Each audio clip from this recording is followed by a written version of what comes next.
lahat na nandito, lalo na sa mga bago na hindi pa nagjo-join sa business na 'to, kayo ho ang magdedesisyon para kung paano niyo makukuha yung mga pangarap niyo. Ako ho, last year kung di ko naniwala dito sa kaibigan kong 'to, hindi ko ho mararating kung ano yung narating ko ngayon. Sa tagal ko hong nurse dito sa London, hindi ko ho kinita yung kinita ng ibinigay sa akin ng Crowd One.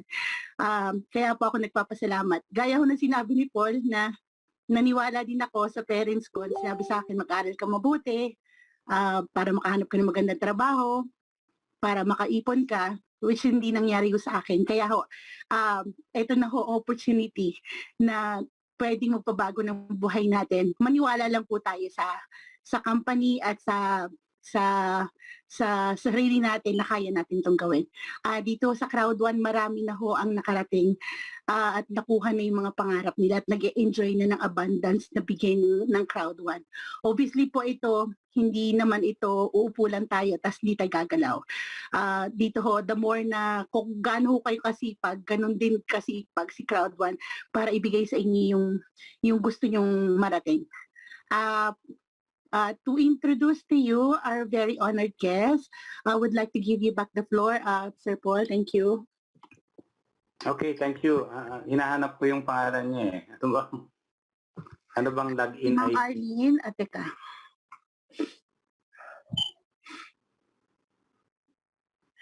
Ay, yun, nakita ko na. Okay. Hopefully siya to, no? Kasi hindi niya pangalan eh. Pero siya lang naman ang director dito. So, without further ado, no, introduce ko po sa inyo itong ating very special guest, no? She's one of the higher ranking affiliate of Crowd One. She's based in the Philippines po, no? Hold on a second, let me read my kodigo bago po ako. Dali lang po. I just want to introduce her properly, no?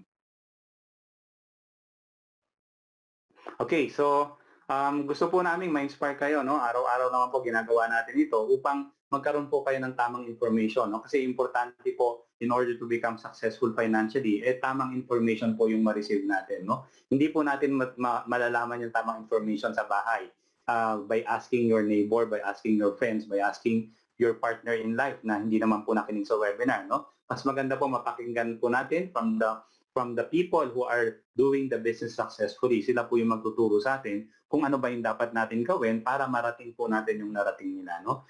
So ito pong tao na to is a housewife, sari-sari store and eatery owner before, no? Yung husband naman po niya ay taxi driver. Meron silang 5 anak and 2 grandchildren, no? Pero ngayon po, Director 3 stars na, no? Nakita nyo naman po yung diniscuss ko kanina, yung residual income ng Director 3 stars, no? Ganun na po yung kinikita niya sa ngayon, no? Balikan natin, tingnan natin yung kanyang journey at tingnan natin kung ano ba yung maitutulong niya upang magkaroon tayo ng idea kung paano natin mararating kung ano yung narating niya. So without further ado, I'd like to introduce Director 3 stars, Miss Arlene Paderes. Hello po. Sandali lang po. Paki-unmute po. Hello, sir. Hello po, Ma'am Arlene. Good morning. Good afternoon. Narinig na po ako? Okay na po? Apo. So, good morning po. At iba-ibang oras natin dito sa amin paggabi na. So, good evening na dito. Pero naniniwala po kami tuwing ako po nagsasalita talagang laging good morning kahit na ating gabi na kami sa meeting. Kasi yun po yung ating tinatawag na batian pagdating sa network. So, unang-una, humihingi po akong pasensya kasi yung aking boses ay talagang inuubo po ako at nilalagnat ilang araw na. So, kahapon, invited din ako sa meeting, na Zoom meeting, alas 9 ng gabi kay Sir Boboy Mendoza. So, guys, alam ko na ito ay international ang inyong GC, itong Zoom na to kasi mga mostly OFW po yun nandito, tama po ba?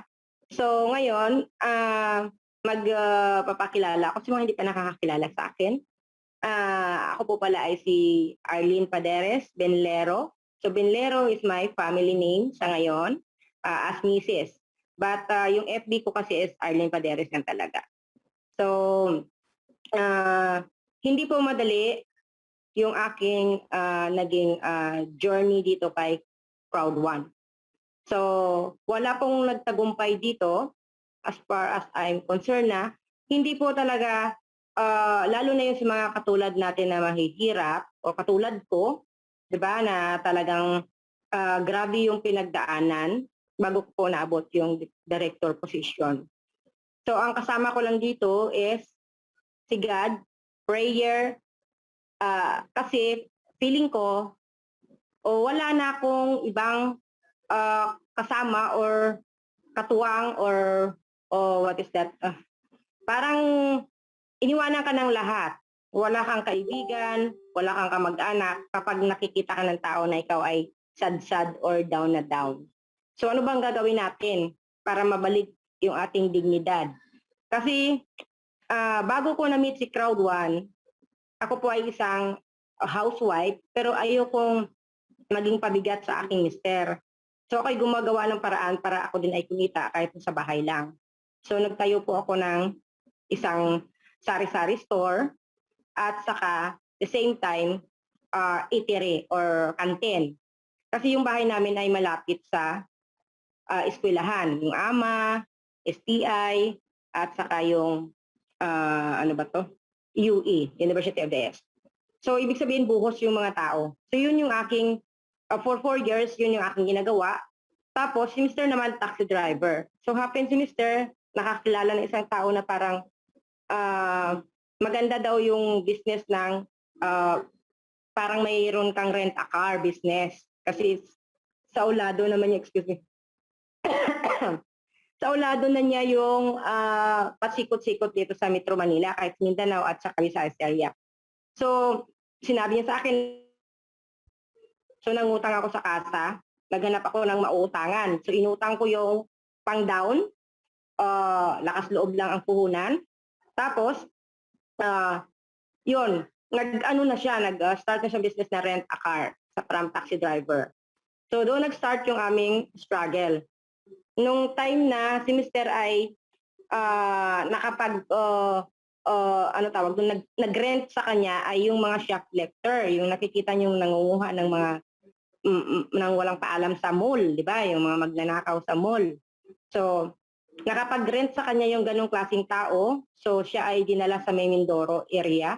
So, yung aming sasakyan ay na-impound doon sa May Mindoro. And until now po, ay nandun pa rin po yung si car. But hopefully, this coming August 12 yata o 13, ma-release na siya kasi nga, meron akong kinuha na talagang private lawyer na para ma-release yun. So 2 years po yun na nandun yung aming car na impound. So doon nag-start yung aking struggle ng pahirap kami ng pahirap. Kasi imagine niyo yung mayroon kang binabayarang 32,000 sa kasa, tapos wala nang business, diba? Wala na yung car. Tapos hindi mo pwedeng sabihin doon sa kasa na hindi ka magbabayad kasi mayroon ng supena, ganyan-ganyan. Tapos siyempre kumakain yung mga bata, nag-uupa kami ng bahay, hanggang sa yung tindahan na lang yung pinagkukuhanan. Tapos si Mr. nung time na yon, medyo mahina yung loob niya sa problema. Tapos nakulong pa siya doon sa Mindoro, so tinibus ko pa siya, halos 60,000. So nangutang pa ako. So dami-dami na talaga, yung parang yung problema mo ba, lampas na sa ulo mo, di ba? Pero, siyempre ako, kapit ako sa Panginoon kasi yung mga bata yung aking iniintindi. Nasabi ko, kung ako magiging mahina na yung loob ni Mr. sa problema, okay ang Mr. ko, masipag magtrabaho sa lahat na yan. Pero pagdating na sa problema, nawawala sa focus. Kaya ang ginagawa niya, parang gusto niya mag-commit ng suicide or something ganon. Tapos gusto niyang uminom na lang siya ng uminom ng alak para makalimutan yung problem namin. So hindi naman pwedeng alak din ang papainom namin sa mga bata, di ba? Para lang matapos yung problema. So ako talaga yung gumawa ng paraan. Dumating sa punto na magre-reunion sana na sila noon, uwian ng mga kamag-anak nila galing abroad. So kami, dapat hati-hati. Siyempre may share, dapat kami. Ano i-share namin? Wala kami makain. So ang ginawa ko, nagpresenta na lang ako na maging parang kasambahay nila, katulong nila, tagalaba, tagalinis ng bahay, parang ganun. Ganun kahirap yung pinagdaanan namin. Pati yung mga anak ko, dinamay ko na, sabi ko, anak, ikaw ganito, magtinda ka doon, ganito, ganyan-ganyan. So binigyan ko na ng task mga bata para makasurvive kami. Pero ako, habang ganun, nagdadasal ako, sana makakita ako ng opportunity. Lord, bigyan mo ako ng opportunity na mabago ko yung buhay namin, mabigay ko sa mga bata yung mga pangangailangan. Alam mo, bilang parents, di ba? Gustong-gusto natin minsan na pag humingi yung anak natin, bigay natin. Pero dahil wala tayong pera, sa ayaw sa gusto natin, minsan galit-galitan effect tayo para lang hindi na sila mangulit. Pero deep inside, sama ng pakiramdam natin na hindi natin na ibibigay yung kanilang mga kailangan. Lalo na kung sa school pala yan gagamitin. Lalo kung mga gatas pala yan ng apo mo or mga tuition fees, di ba? So sama ng pakiramdam ko, sabi ko, paano ko kaya magagawa ng tama? Parang pakiramdam ko, hopeless ako, wala akong kwentang nanay kasi hindi naman ito yung pinangarap ko sa anak ko, di ba? So, nung time maganda yung buhay namin, marami akong kaibigan na natutulungan at mga kamag-anak. Pero nung pag-down ka na pala, doon mo na nakikita lahat ng ugali ng mga tao. Iniiwan ka nilang lahat. So kahit kanino ka pa lumapit, wala nang mangyayari. So ang ano ko na lang is, kailangan makabangon ako. Kailangan makagawa ko ng paraan para lang maiangat ulit yung pamumuhay namin. So, ang ginawa ko noon, after ng kanilang after ng nagbalikan na sa abroad yung mga hipag ko, kasi dumating sa punto na 1.5 na lang na ilaw, hindi ko mabayaran. Pinutulan kami. 3 buwan na bayad sa upa, hindi ko mabayaran. So mayroon na kaming eviction letter from barangay. So ang dami talagang nangyari sa amin. So sa awa ng Panginoon, pinautang kami or binayaran ng hipag kong isa, yung 3 buwan na upa bago siya umalis. So wala na akong problema. Pero ano yung next month? Paano na? So balik ako sa pag-network. So dati naman talaga, lagi akong sumasali sa network, umaayos pa yung buhay ko. Lahat na nag-i-invite sa akin, hindi ko matanggihan, sali ako ng sali. Pero puro scam yung nasalihan ko. Kasi mga kape-kape, mga juice-juice, gluta-gluta. So ang ginagawa ko, bili ako ng bili, na-imbak doon, hindi ko naman nagagamit. Diba? So ganun talaga ang reality ng networking dito sa Pilipinas. So yun, na ang nangyayari nung mga panahon na yun, balik ako sa kape-kape, juice-juice para kahit paano may pangkain kami.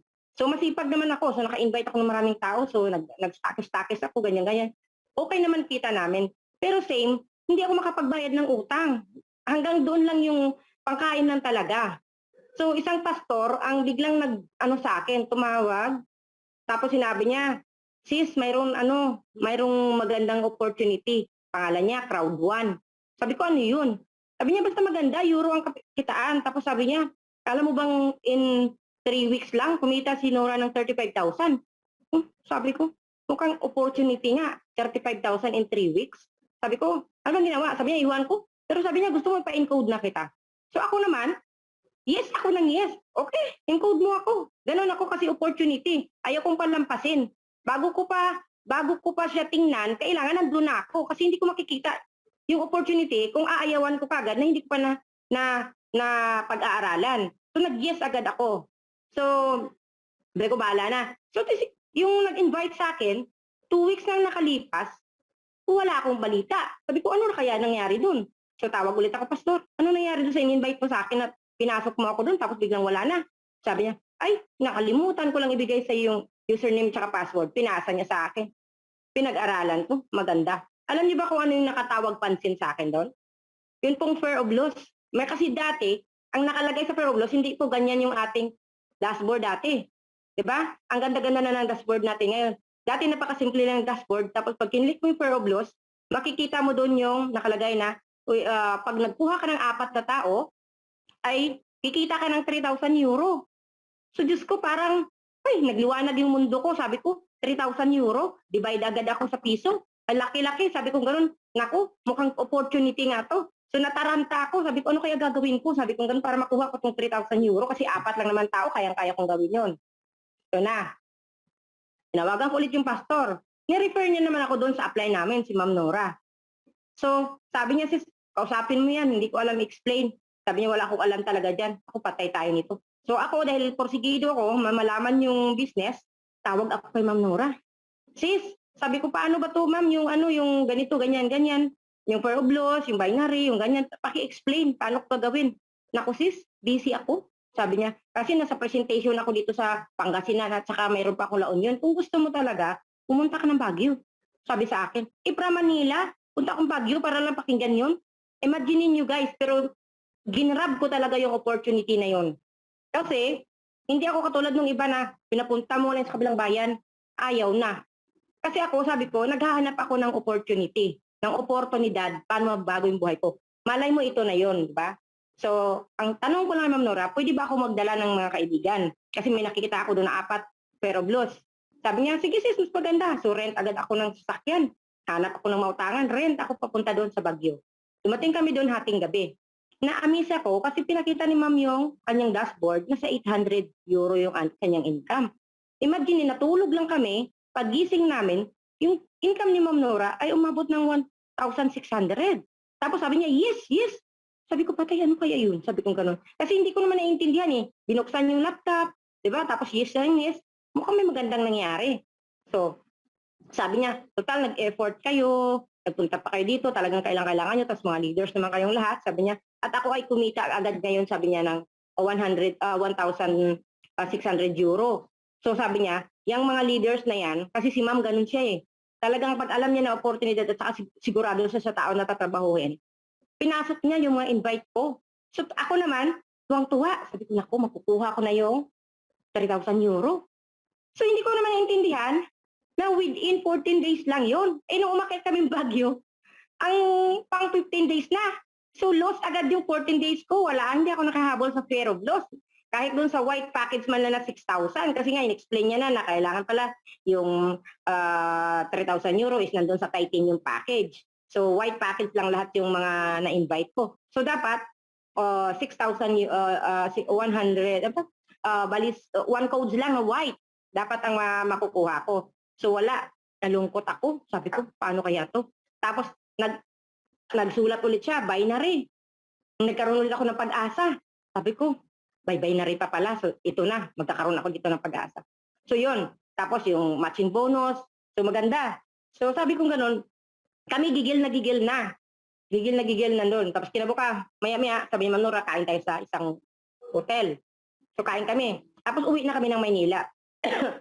Nagtatak sa amin na talagang kailangan naman hatawin si Crowd One para kaming lahat ay, kasi kaling kami talaga lahat sa mga scam din ng mga kaibigan ko. So ngayon, ang ginawa namin, pagbaba namin ng Maynila, pagkadating ng gabi, tinatawagan ko na lahat yung mga nasama ko na mga leaders. Alam niyo ba kung anong sinabi nila sa akin? Naku sis, pasensya ka na, pero ang alam namin scam yun eh. Kasi wala sa YouTube, wala sa Facebook, walang products. Sabi niya, hindi yan dito ubra sa atin, scam. Naku, sabi ko patay tayo dyan. Kahit kahapon lang, okay kayo. Ngayon, ayaw nyo na. Pero ako, sabi ko kung ayaw nyo, wala akong magagawa, wala tayong pilitan. Sabi ko, basta ako, tutuloy ako dito. Kung saan kayo pumunta, bahala kayo, wala tayong pakialamanan. Sabi ko, sige lang, okay lang, saan kayo? So kung nakita nyo maganda dito, pwede kayong bumalik. Kung maganda sa inyo, mas scam ako dito, wala akong magagawa. Pero sabi ko para sa akin, dito ako. So nag-decide talaga ako na dito kahit nagkagurong kami ng misunderstanding ng mga friend ko. So, ito na nangyari. Nung time na yon, sobrang depressed ako kasi sabi ko, saan na kaya ako kukuha? Nag-isip ako, chinat ko yung mga hipag ko. Yung kapatid ko sa abroad, chinat ko, nag-uman kasi siya. Ayaw niya. Kasi sabi niya, yung huli mong sinalihan, 65,000, walang nangyari, ganyan-ganyan. Tapos ganito na naman. So sabi ko, pero yung kapatid ko, kumbaga, ako yan, nilagay ko na agad siya. Pero hindi ko siya tinrabaho. Kumbaga nilagyan ko lang siya ng maraming tao. Kumbaga sunod-sunod lang. Lahat ng kaibigan ko, sinabihan ko, magpadala lang sa akin ng email address. Pala lang ba sa akin, kahit email address at saka mga phone ni mga ganyan, ayaw nila. So, may mga naka na nagbigay, pero hindi naman nagtrabaho. Pero siyempre, dahil nung time na yon, ako pa lang ang tao, kailangan ko maglagay ng mga tao. So nilagay-lagay ko sila. So nakaposisyon sila. At sa lahat na naposisyon ko, ngayon, mga manager na yon, may mga director na. So, ganun ang nangyari sa kanila. Pero later pa yon, madami pa akong struggle na inabot. Kasi nag-start ako na wala na akong makita na tao. Sabi ko sa asawa ko, ito ang ganda-ganda. Sabi niya, tumigil ka na dyan. Wala na tayong makain, ganyan-ganyan ka pa. Sabi ko sa mga anak ko, nak, may nakita ako maganda. Dito na tayo yaman. Naku mama, tagal mo na sinasabi yan. Hindi naman nangyayari. Tumigil ka na sa ganyan. Sabi nung hipag ko, na may-ari ng mga store doon sa Malabon, sabi ko, manang maganda to, ganito. Sabi niya, naku, maglabandera ka na lang. Sigurado pa yung kita mo, 300, 500 a day. Sabi ko, sige, ayaw nyo. Di wag. Sabi ko, hanap ako ng iba. So, nagtambay ako sa Cubao, nagtambay ako sa Quezon Avenue. Doon ako naghanap ng mga tao na hindi ko kakilala. So, mas magandang kausap yung hindi kakilala kaysa dun sa kakilala mo. Pag alam nilang down na down ka, wala silang plano na tulungan ka na umangat. So, nakikiramdam lang sila kung aangat ka na, saka na lang nila sabing congratulations, 'di ba? So, ako talaga, sabi ko bahala na. Hindi na ako nagpasok ng mga negative. Ang iniisip ko lang, kailangan makarating ako sa naabot ni Ma'am Nora. So, una kong goal, sabi ko, kailangan kumita ako ng 6,000 per day. Hindi ko inisip yung mga director na yan, kung ano-ano mga posisyon. Kailangan 6,000 per day lang. Sabi ko, para nang sa ganun, makapagbayad ako ng mga utang. Kasi hinahabol na ako ng mga Bombay. Mayroon na akong mga supena sa barangay sa mga inautangan ko. Lahat yun hinaharap ko, sinasabi ko may ginagawa akong paraan para kayong mabayaran. Pero sabi ko, wag niyo muna ako i-harass ngayon kasi wala talaga akong maibabayad sa inyo. So perma ako doon. Pag ako nagkapira, babayaran ko kayo, tatawagan ko kayo. Sa awa ng Panginoon, siguro yung utang namin umabot ng kulang-kulang 1,000,000. Lahat po yun, binayaran ko lahat. Crowd one po lahat ang nagbayad. So, halos iyak ako kasi wala akong magagawa.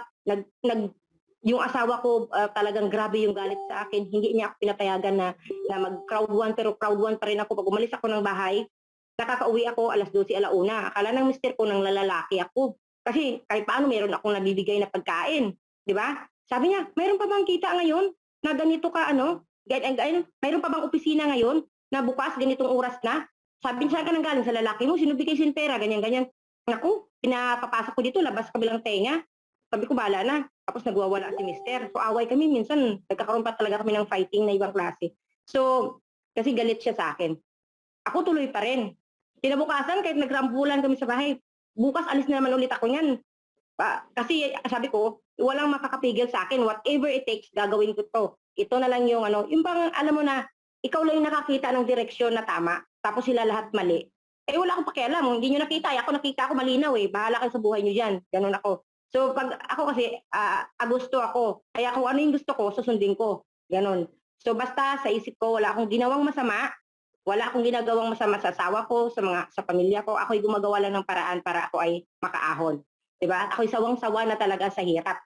Kasi parang gusto mo nang untog-untog yung ulo mo para wala kang maisip na paraan, wala kang na malapitan. Diba? So anong gagawin mo? Bumangon ka.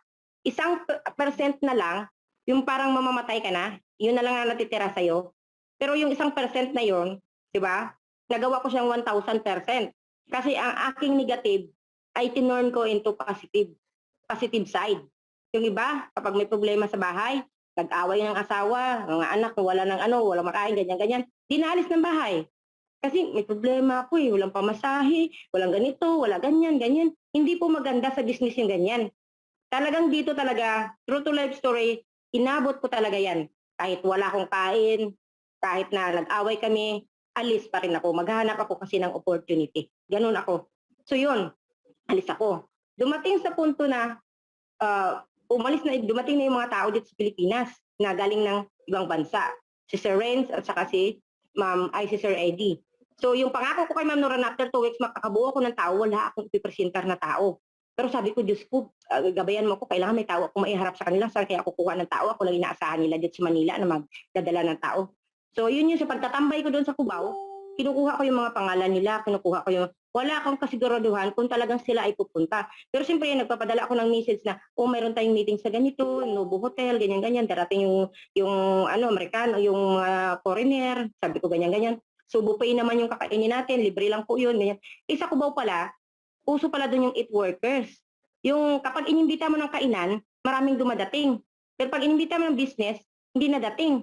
So ang ginawa ko na lang is kapag nag-invite sila sa akin, punta ako para may makakilala akong tao. So, nung una, eat workers ako kasi wala nga akong kain pag-alis ng bahay. So, makikipag-uusap ako. Tapos, sis, eat worker ka pala? Sabi ko, sis, nasa atin ka. So, atin ako.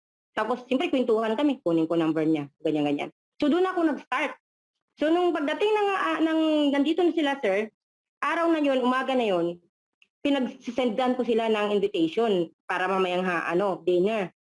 So, yung iba, 10 lang talaga yung nag-uo. Pero, nung mga alas 3, nakaupo na ako dun sa Novotel, antay ako ng antay ng mga tao.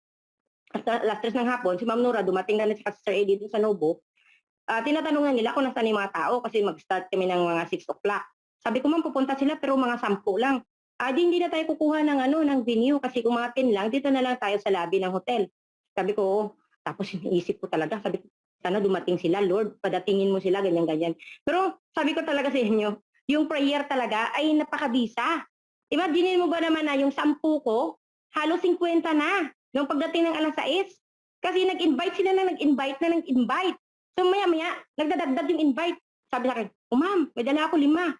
Tapos tawag ulit, "Ma'am, lapit naman ako kay Ma'am Nora, ma'am. Siguro mga na sila, 20. Sunod-sunod, ma'am, mga 30 na sila." So lumipat na naman kami, naghanap na talaga kami ng Dinyo Orada, Max Restaurant. So yun, sa may diyan sa may gateway. So yun, doon nag-start na may invite ako, hindi ko lahat kakilala.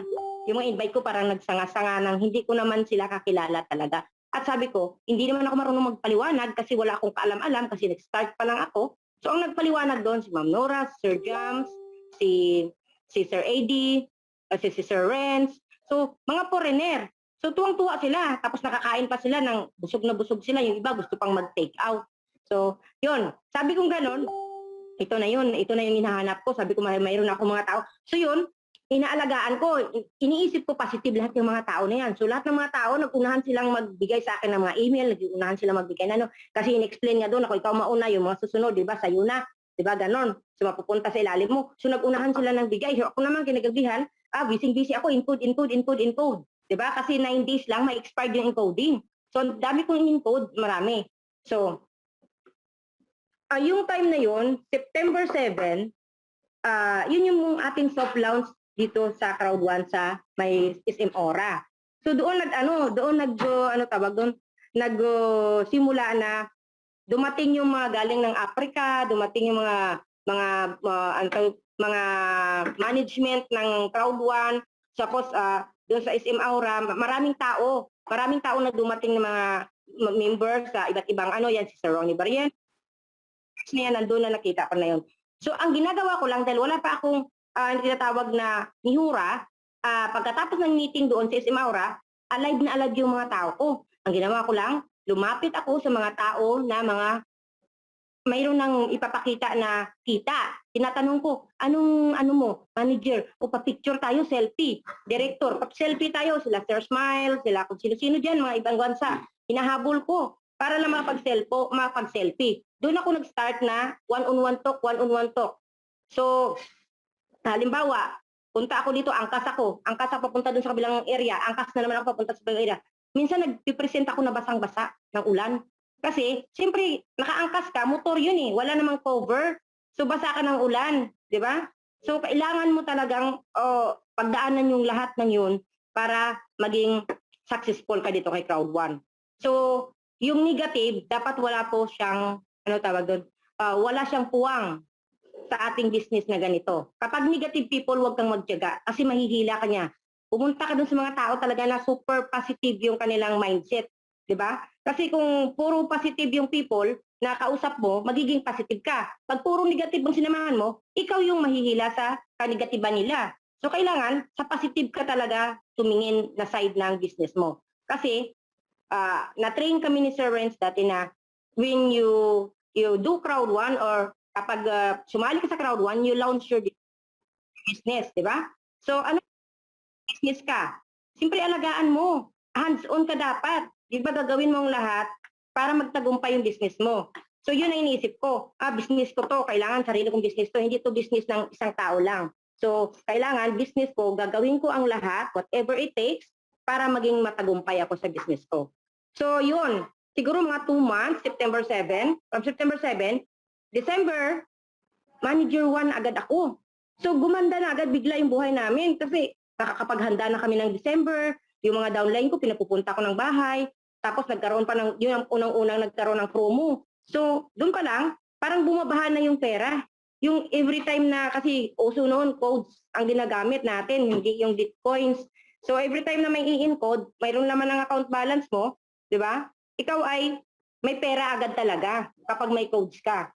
So, doon, yung mga panahon na yun, nauubusan pa ako ng codes kasi wala pa akong ganun kalaki na code sa aking account. So, lagi akong humihiling kay Sir Renz na kung pwedeng makakuha ako ng code sa kanila. Ang European company ay one account policy at no money, no codes policy. Ibig sabihin, pera muna ang iabot mo, bayad muna bago magkaroon ng codes. So, siyempre, ang ginagawa ko talaga ay see to it na makakapagbigay ako ng pera kay sir para makakuha ako ng codes para sa mga tao ko. So, kahit na isang codes lang yan, mag-aangkas ako papunta ng BGC, abot ko yung bayad, balik na naman ako. Ganon ako ka hands-on sa business ko nung nag-start po ako. So, it comes na nag-worst ng worst na pa rin yung problema namin sa bahay. Kasi yung pera namin, kahit na kumikita ako, hindi ako nagsasabi sa anak ko at saka sa mister ko na ganito na yung kinikita ko. Kasi talagang ginawa ko, binayaran ko yung mga utang para wala ko stress masyado. Diba? So that time, nag-away kami, pinalayas ko ng mister ko, lumayas ako talaga ng medyo matagal-tagal, 2 buwan. So nagpadala ako sa Mindanao area.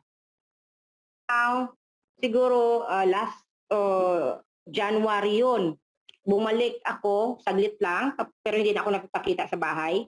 Tapos bumalik ulit ako ng Mindanao. Tapos umikot ako ng Visayas, Davao at saka Iloilo, mga Antique, ganyan, Capiz. Umikot ako doon. Tapos, ito na nga, the lockdown is coming, March 15. So umuwi ako ng Manila ng March 5. Kung nung una, ang tanong ko ay parang, ano to Lord, yung parang, grabe yung nangyari sa amin. Parang wala na kami pag-asa, ganyan-ganyan. Pero, naisip-isip ko na ang lahat ay mayroong, ano tawag doon? Mayroon siyang paraan na hinanda niya lang kami sa mas magandang buhay during pandemic time. 'Di ba? Kasi nung pandemic na, 'di ba, kaya ko nang i-support yung family ko, yung mga kapatid ko, yung nanay ko, pati yung mga iba pa naming extended family. Marami akong natulungan kasi nung mag-lockdown, nandun na ako sa posisyon ng manager 3. And then, April, pumasok na ako sa director 1. At doon, bumabaha na yung pay-in. Kasi ang dami nagpapa-upgrade, ang dami, buong usamis. Ganito lang yung meeting namin talaga. Tapos, puro na ako dyan, 200,000 yung pasok sa Palawan. Dami-daming kiniklaim. So, nung time na yun, umuwi na ako ng bahay. Kasi bumalik na ako doon sa bahay namin. Napakita na ako sa asawa ko. Natuwa sila kasi nga akala nila ko anong ginawa ko, ayaw ko na makipagbalikan. So, my husband commit suicide na sana. So, nakiusap sa akin yung ginan ko, nakiusap sa akin yung mga sister-in-law ko, nakausapin ko na. So, kinausap ko, tapos balik na ako sa bahay. So, tapos, tinulungan na, sinabi ko sa mister ko na ganito yung trabaho ko, ganito, ganyan-ganyan. So, sabi ko, ikaw na ngayon ang kukuha ng mga pera doon sa may Palawan, sa mga ganyan-ganyan. So, nandun na siya. Siya na yung inasahan ko sa mga ganyan. Ako, ganito na yung trabaho ko. So, doon namin naranasan yung tinatawag natin na flash out, yung 1.2 million a week. Diba? Sa binary alone. Kasi 1.2 million a week dati ang flash out sa binary. Tapos, sa 1.2 million din sa matching bonus. So kami na flash out kaming lahat. Sabay-sabay kami ng mga upline ko. Magnora, Sir Jamil, nagtatawagan kami, pati Sir Eddie, tawa ng tawa sa akin kasi nagtatanong ako. Sabi ko, paano kaya ito? Sabi ko ganun. Hindi na pumapasok yung pera, ano kaya nangyari? Ako naman, sulat ako, Sir, I'm personally encoded my downline in my pay leagues. But sabi ko, no more appearance in my account. Sabi niya, ha ha ha ha. Sabi niya, you are plus out. Sabi meaning, you earn 1.2 million a week. Oh my God. Tawa lang kami. Imaginein mo, napakalaking bagay na kumita ka ng kahit sa panaginip, hindi ko naisip, di ba? Na ako ay kikita ng ganun kalaki sa isang linggo lang. So yun, nung dumating yung time na yun, sa laking pasalamat ko sa Panginoon, alam niyo po ba yung nangyari doon na nag-flooded ang Cagayan de Oro, Tugigaraw at saka Isabela? Nung gabi na yon, kinabukasan, pumunta agad ako doon para mag-abot ng tulong. Ang dala kami ng ambulansya, tapos kasi hindi ka makapag-penetrate, so meron ako yung boyfriend ng anak ko sa ambulance kasi ng trabaho, so nakipag-communicate ako para lang makarating doon. So 3 days ako namigay ng tulong doon. On the spot, tapos balik kami, Rodriguez Rizal naman. Pagdating namin dito, madaling araw sa Rodriguez, yung mga bahay naman sa Rodriguez, natabunan naman ng mga lupa. So doon naman kami namigay. Then 2 weeks after, nagligaspi naman kami kasi doon naman kami sa bulkan. Nakyat namin mismo yung bulkan para mamigay naman ng tulong to. So sa amin, sa bahay namin, sa malapit sa amin, sa baryo, sa bayan namin doon sa Caloocan, namigay ako doon 3 beses. So, yun yung mga, ano tawag doon? Yun yung sharing ko sa mga tao dahil naisip ko na ako naman ay binigyan ng biyaya ng Panginoon. So hindi natin pwedeng suluhin yung biyaya kung nakikita naman natin na sobra sa atin. So yun ginawa ko yun. Pero syempre, kailangan ko munang bayaran lahat ng mga kautang-utangan natin. 'Di ba? Ganun lang yun. So dito, ang punto ko lang dito, naabot ko yung posisyon ko. Syempre naghirap ako, 'di ba? Naabot ko yung posisyon ko, pero talagang pinagsikapan ko. Wala pong madali. Huwag po kayong mainit. Kasi yung kita dito, yung iba kasi nagrereklamo eh. Sabing ganun, ano ba yan? Di naman kami kumita. Ang tanong, ano bang ginawa mo? Kung wala kang ginawa, wala kang karapatang magreklamo na wala kang kinita. Kasi wala kang ginawa. Yung dito, lahat ng umangat ang posisyon at saka kumita, sila po yung may mga ginawa talaga, paspasan talaga, 24/7 talagang trabaho, kahit may sakit ka, tuloy-tuloy ka. Kasi hindi mo palalampasin yung opportunity. So dito, sabi nga, kailangan lagi kang focus, di ba? Love mo yung trabaho mo, loyal ka, dedicated ka. Ganun po siya. At saka, we are walking for in the same direction. Kumbaga, kung ikaw ngayon ay ano tawag doon, team leader or kaka-start mo lang, huwag kang mag-alala. Kasi dyan din kami ibig sabihin, naglalakad tayo sa same direction. Kung ano yung narating namin, mararating nyo rin yan soon. Basta tiyaga-tiyaga lang kayo. 'Di ba? Doon sa mga OFW natin, kasi alam naman natin na siyempre limited lang yung time nila. So, parang ano lang tayo dyan. O kumbaga, isingit-singit lang natin. So, ganito, Zoom lang tayo. Huwag lang tayo magsawa ng bigay ng mga katulad nito, mga updates sa ating mga in-invite. Then, ganito lang po. Marami akong mga naging tao din na iba't ibang lugar. Zoom lang din po yung naging tapos personal message sa Messenger. So, yun siya. At isa pa, ang pinakamagandang gawin nyo dito, kapag po kayo may direct invite, huwag nyo po silang pababayaan. Kasi ikaw po yung dahilan, kaya napunta sila dito. Ayokong mangyari sa inyo yung nangyari sa akin. Yung upline ko, iniwan ako sa ere. Kaya dito, naku, tumigil na kasi si upline. So, kung tumigil si upline, titigil ka, kalimutan mo na lang yung pangarap mo. Hindi po pwede yung ganon. Kasi kung ginawa ko yan, wala ako dito ngayon sa posisyon ko as Director 3. Kasi yung upline ko, wala po.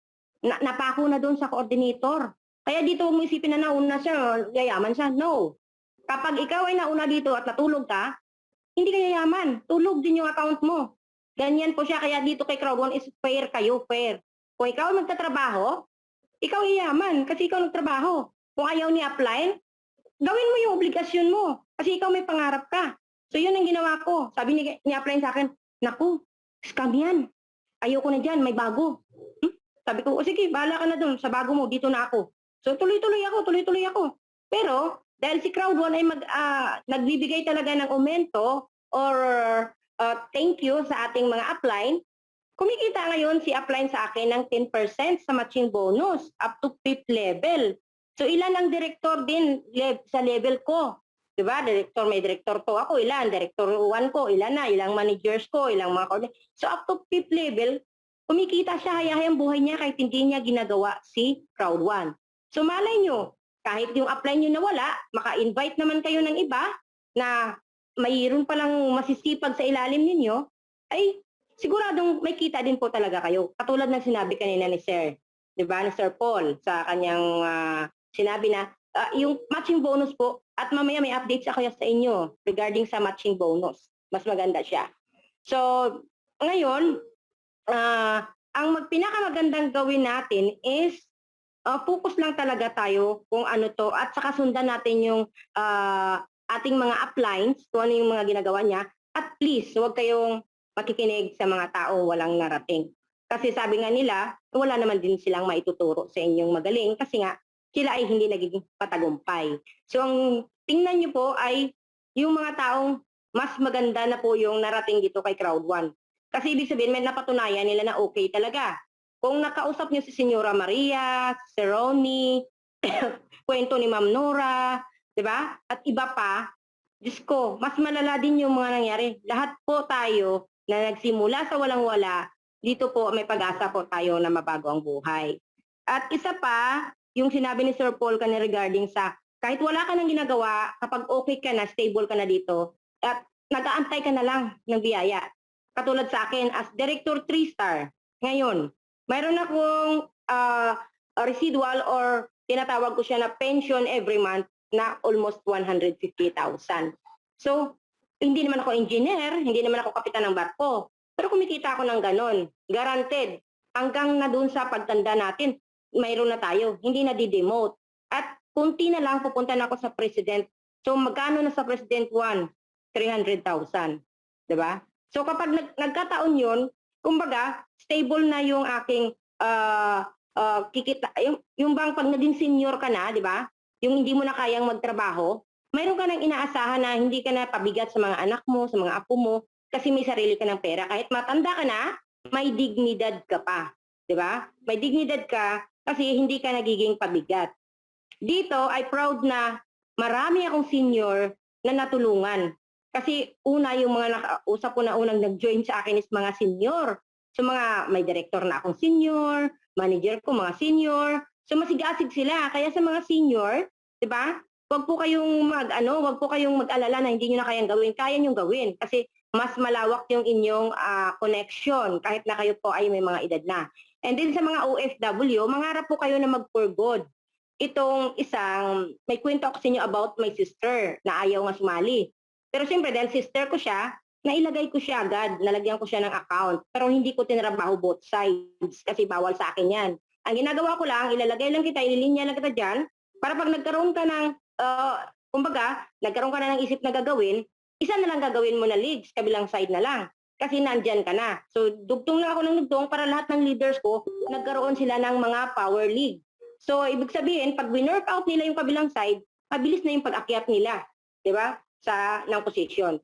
So, nung nag-decide ang aking sister na sasali na dito sa Crowd 1, hindi na siya nahirapan. Kasi during pandemic time, na sobrang dami yung pumapasok ng mga pera, nakaipon ako sa bahay ng milyon-milyon. So, cash yun, cash. Diba? Kahit sa panaginip, ay hindi natin alam na makakahawak tayo ng ganon. Diba? So, ang ginawa ko, binandil-bandil ko yun ng tigwa 100,000. Lahat po kami nung time na yun, sila si Ronnie, sila sa Ma'am Marge, yun yung time na ang problema namin, paano namin tataguin yung pera. Hindi mo pwedeng i-deposit sa bangko, maamla ka. Diba? So, hindi namin alam kung anong gagawin namin sa pera. Kaya kung ang ginawa ko noon, tinago ko, tapos pinicturan ko lang. Sinend ko sa aking sister. Kasi, nung time na yun, parang lagi siya nagdadaing masama yung pakiramdam niya, tapos pandemic pa. Sabi ko, mami, mamatay yan doon sa abroad, tapos di na makauwi ng Pilipinas. Sabi ko gano'n. Kaya, kumbaga, kino-convince ko talaga siyang umuwi. So, ayaw niya talaga. Tapos, nung pinicturan ko yung pera at saka sinend ko sa kanya, sabi ko, uwi ka na, kasi meron na akong kita dito, maganda na yung trabaho ko. Sabi ko, pagtulungan natin. Sabi niya, naku, pag umuwi ako dyan, wala na tayong malalapitan ng mga tao para tumulong sa atin kapag tayo naghihirap. Paano na lang si nanay, ganyan-ganyan. Diba? Taka yung kuya namin, wala din. Sabi ko ganun, huwag ka mag-alala, maayos na yung buhay ko dito, meron na akong kita, ganyan-ganyan. Yan nga, pera. Sabi ko, tingnan mo. Alam mo ba kung anong sagot niya sa akin? Excuse. Naku, nakuha mo lang yan sa Facebook eh. Yung pera na yan eh. Pinicturan mo, tapos pinasend mo sa akin. Sabi mo, huwag mo nga ako pinaglululoko. Sabi niya sa akin, ayaw talaga maniwala. So, ang ginawa ko naman ngayon, pinicturan ko ulit yun, kinalat-kalat ko yung pera, tapos tinawag ko yung mga anak ko, tapos, kami, hinawakan namin yung pera, sabay selfie. So, sinend ulit na ako sa kanya. So, naniwala na siya. Kaya yun, nag-decide na siya kasi magre-renew dapat siya ng contract sa Oman. So, 5 years siyang OFW sa Oman, kasambahay. So, nung nakita niya yon, nag-sign na siya ng contract at napaalam na siya sa amo niya na uwi na siya. Pinauuwi ko nga siya. So, bago pa siya umuwi, naka-invite siya doon ng mga kasambahay din. So, doon pa lang, sa Oman, bago pa siya umuwi, naging manager na siya. Manager 1, pero hindi ko sinasabi kasi hindi niya alam yung kanyang, ako taga-encode, ako lahat-lahat. Pag umuwi siya dito, tinulungan ko siya, natuwa siyang husto. Kasi habang nasa quarantine siya, siguro 3 days pa lang, kumita ng 45,000. Diba? Sunod na araw, kumita ulit siya. Mga 36,000. So, tuwang-tuwa siya. Alam niyo ba kung ano na siya ngayon? Director 1 na rin siya last month.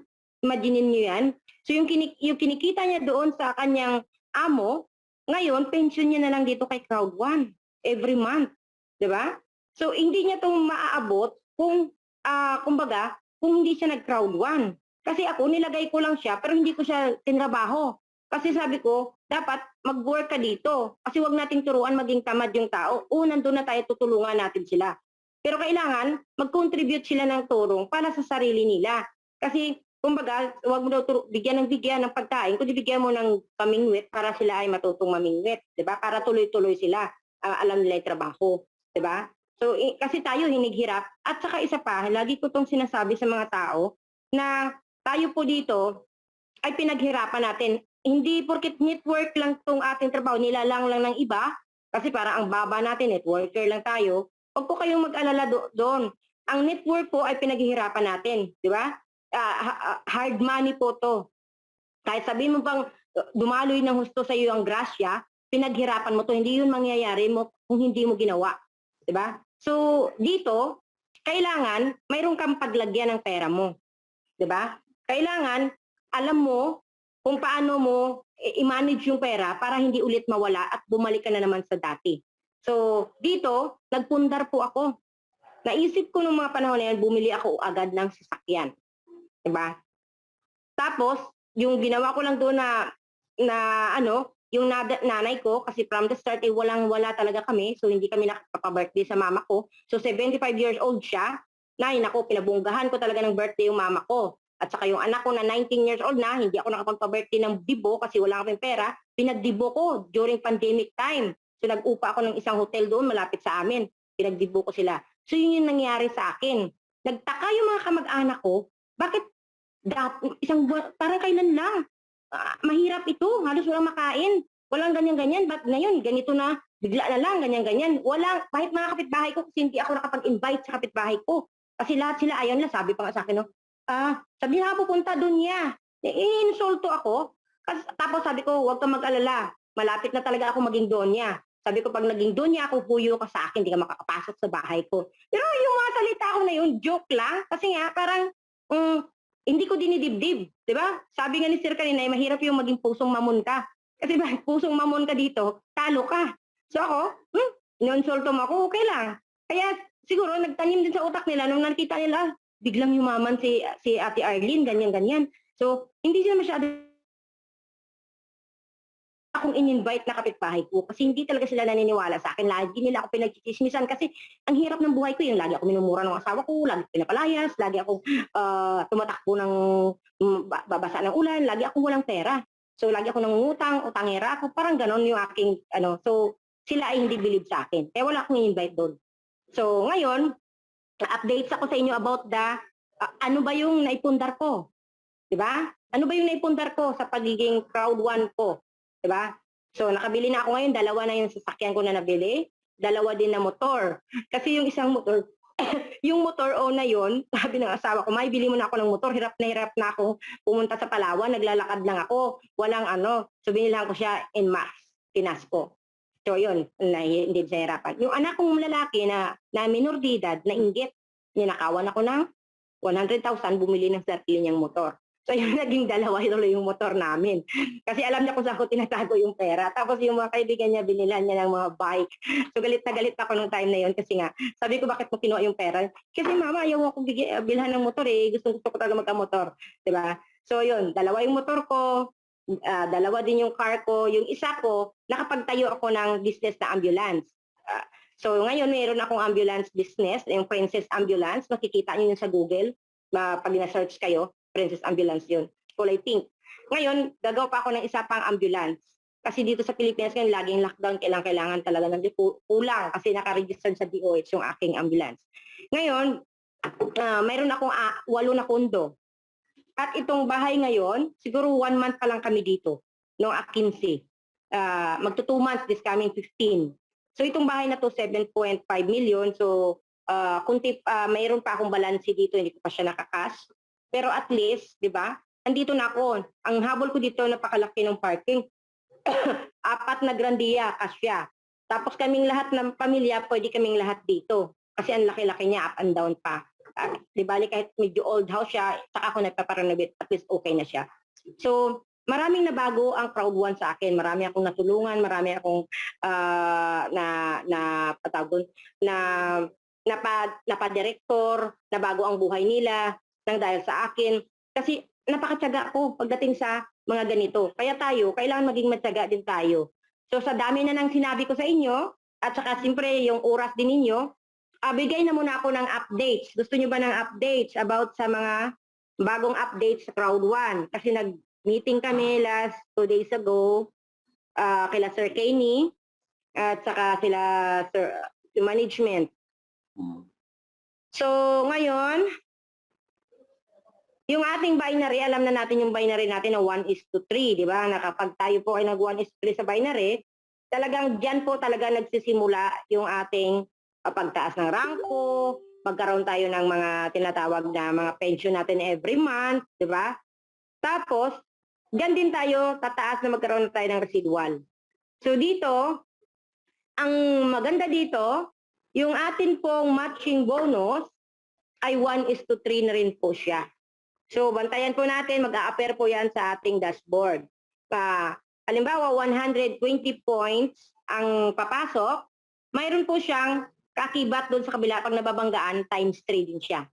So, maganda po siya. Kumbaga, imbis na isa lang yung bangga ng ating matching bonus, ngayon 3 na. Para na siyang binary, 'di ba? Yung matching bonus. Then, mayroon din siyang pagbabawas doon sa BP.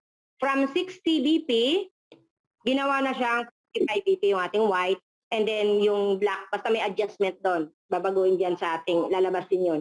Hindi pa na-update. Sa amin pa lang sinabi ito. And then, may maganda din na isa na nangyari. Halimbawa, ngayon ikaw ay manager or ikaw ay director, kung ano pa man ngayon, may ibibigay na 30% additional si Crowd 1 na BP para mas mabilis kang umangat yung iyong posisyon. So, kailangan, bago pa mag-take effect ito na mabigyan kayo ng ganito, kailangan makarank up na agad kayo para to the higher level kayo, magkaroon ngayon 30% more BP para kayo ay makaangat ng isang angat pa ng posisyon. So, bakit ba lagi nating sinasabi na kailangan nating makaangat ng posisyon? Kasi napaka-importante po yun. Kung noon hindi ko tinututukan yung pag-angat ng posisyon, kasi nung nagsimula ako, kasi ang tinututukan ko lang is yung kita, para ako lang ay makapagbayad ng utang, ngayon, napakahalaga po yun. Safe position is director. Diba? 1 is 30,000 and up, depende. And then 60,000 to 65,000.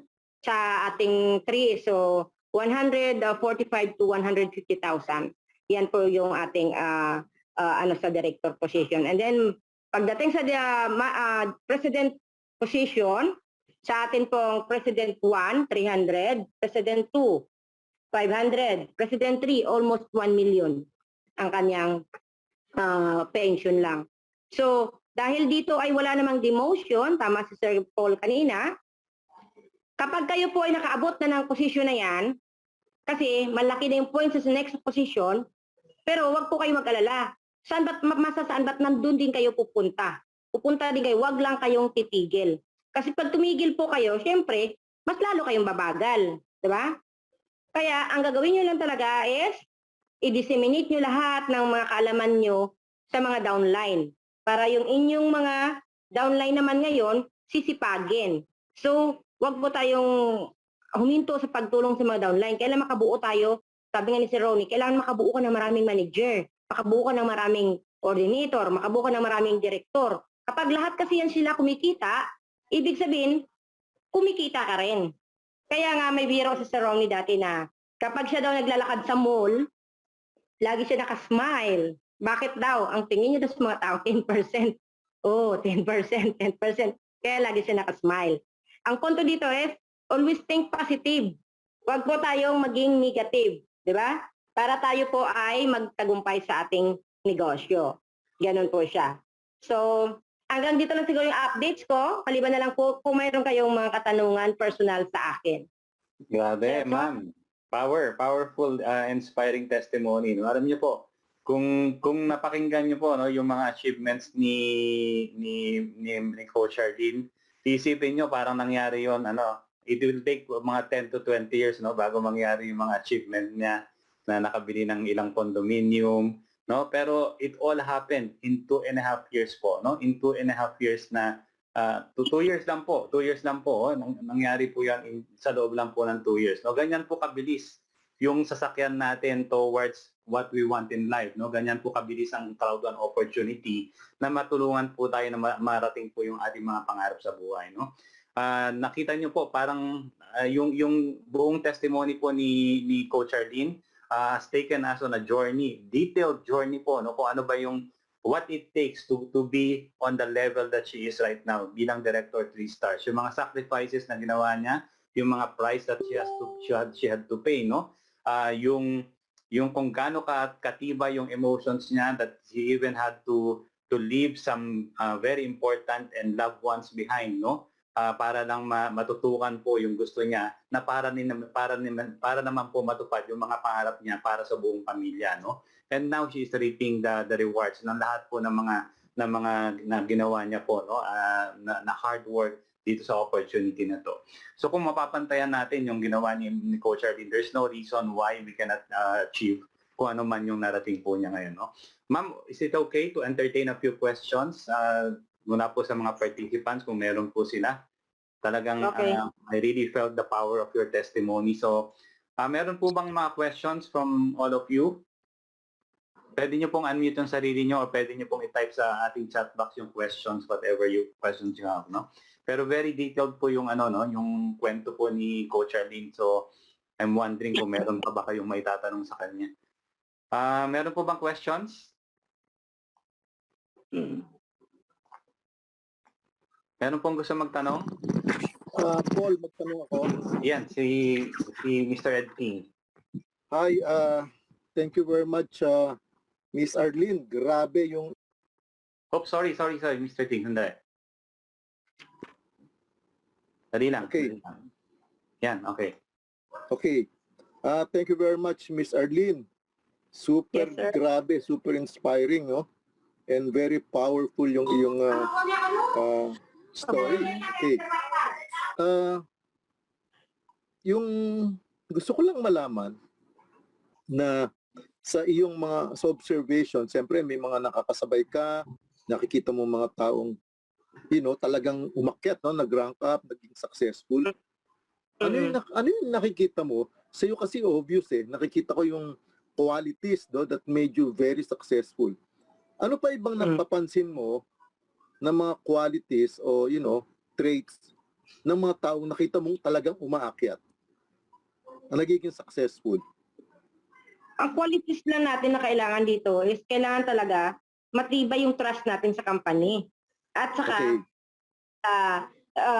kasi once na nagsalita ka kasi sa tao, nahalata ng tao, kung ikaw ay nagsisinungaling, o kung parang gawa-gawa yung gusto mo, nang-hype ka lang, di ba? So dito, kapag kami ay nagtutok sa ganito, based on my personal experience, or experience ng mga tao na nakasalamuha ako before, nung ako ay wala pang maikwento about my journey na successful business. Kasi noon, kung mapapansin niyo po, pag ako'y tinatawag noon na para mag-talk, ay nagtatago ako. Kasi wala akong masabing matino dun sa gitna. Kaya sabi ko, sa kanya na ako tawag-tawagin kapag mayroon akong masasabing totoo. Kasi ayaw ko yung nakikita ko sa mga ibang networking, power ng power. O ang dami daw kita. Pagbaba ng stage, di ba? Wala palang kapera-pera, walang makain. So, parang sabi ko, niluluko mo yung sarili mo. So, dito sa Crowd One, marami akong nakasamahan na mga successful dito sa Crowd One na mga tao, mga president, manager, director, lalo na nung nag-Dubai ako. Di ba? So, iba't ibang klase ng tao, iba't ibang bansa, talagang yung kwento nila is hard work.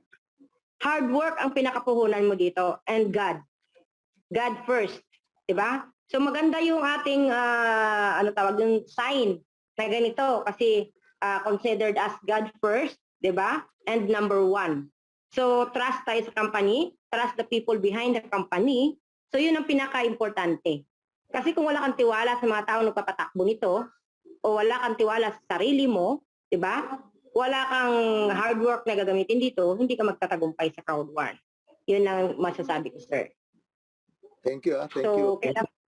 Yes, sir. Yes, sir. Indeed, no? Narinig naman natin sa kwento kung gaano ka-hard yung work na ginawa niya, no? Before she reached that level, no? So, ganun lang po, no? Copy and paste lang tayo, duplication process lang tayo, and we will also reach kung ano man yung narating ni Ma'am Arlene. Meron po akong Arlene sa grupo ko eh. Sana makarating din siya sa level. Arlene? Makakarating yan, sir. Makakarating yan, sir. By the way, sir, anong group? Sino yung inyong pinaka-mother group? Under po kami ni Ronnie Barrientos eh. Wow! Isa sa mga hinahangaan ko talaga, Sir Ronnie Barrientos. Ronnie, At saka- PD Lord, Ronnie Barrientos, and then si Mr. Edting. Si Sir Freddy Lord. Si Sir Freddy Lord, friend kami. I consider it as family also. Nung last Sunday, nandito siya sa akin. Siya ang guest speaker ko rin sa aking face-to-face dito sa bahay. So yung bahay ko, in-offer ko na rin sa kanila, but lockdown dito sa Pilipinas. So hinto kami ng 2 weeks. Ganun. So nag-invite din ako ng iba't ibang klase ng mga leader para mag-motivate, hindi lang din ako. Ganun po siya. Miss Arlene, sinong nag-sign up sa'yo? Sinong direct? Sino kumuha sa'yo?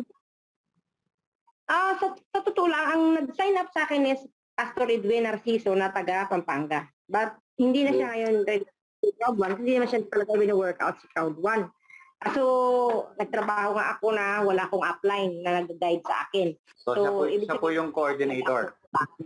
Siya yung coordinator na nakikinabang sa matching bonus niya. Yun. Pero nandun kayo sa grupo ni Miss Nora. Yes po. Okay. Good. Thank you. Kahit po tayo ay magkakaibang grupo, close line man po tayo at same line, dito po ay family tayo, as Crowd 1 family. Correct. At lalo na yung mga Pilipino. Diba?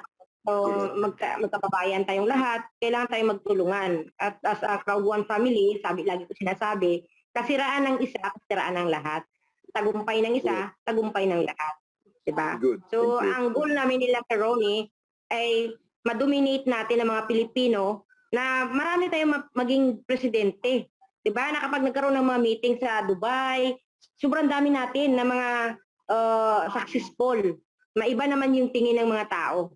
Tayo namang mga Pilipino ay mga successful people, mga businessman people din tayo, di ba? Hindi na tayo yung mga trabahador lang, katulong, kung ano-ano pa dyan, di ba? Kailangan makita din nila na sa larangan ng negosyo ay magagaling din tayo. Yun po yun. Correct. Thank you. Wow. So yung mga makaka-experience dyan ng rejection, no? Tignan mo yung rejection sa dinaanan ni Ma'am Arlene, no? Grabe po, no? Compared to some of the rejections that we are getting sa kanya po, including the family members, no? So, tuloy lang po, basta focus po tayo sa ating mga reasons kung bakit natin ginagawa yung opportunity. There's no reason why we cannot get whatever we want out of this opportunity. Meron pa bang question? Baka kailangan na ni Ma'am Arlene na to attend. Sige, open lang po sa question kasi nasa bahay naman ako. Kung mayroon pa kayong mga ibang gustong itanong. Okay. Sige, Meron po nagsabi dito, no? Si Martin po, sabi niya, grabe si Ma'am, di talaga kayo sumuko sa hamon ng buhay. Yung iba, maka-experience lang na ilang rejection, sumayaw na agad. Bagsak ka na sa buhay, kaya wala ibang patutunguhan kundi pataas. Bigyan mo, Ma'am, kami ng isang malupit na strategy mo. Invitation strategy ba to or what? Martin. What kind of strategy? Paano po kayo nakaka-encourage ng ibang tao to be part of our business? Ako naman pag nag-invite is nagbibigay lang ako ng invitation sa tao na kung gusto niyo mag-join sa business.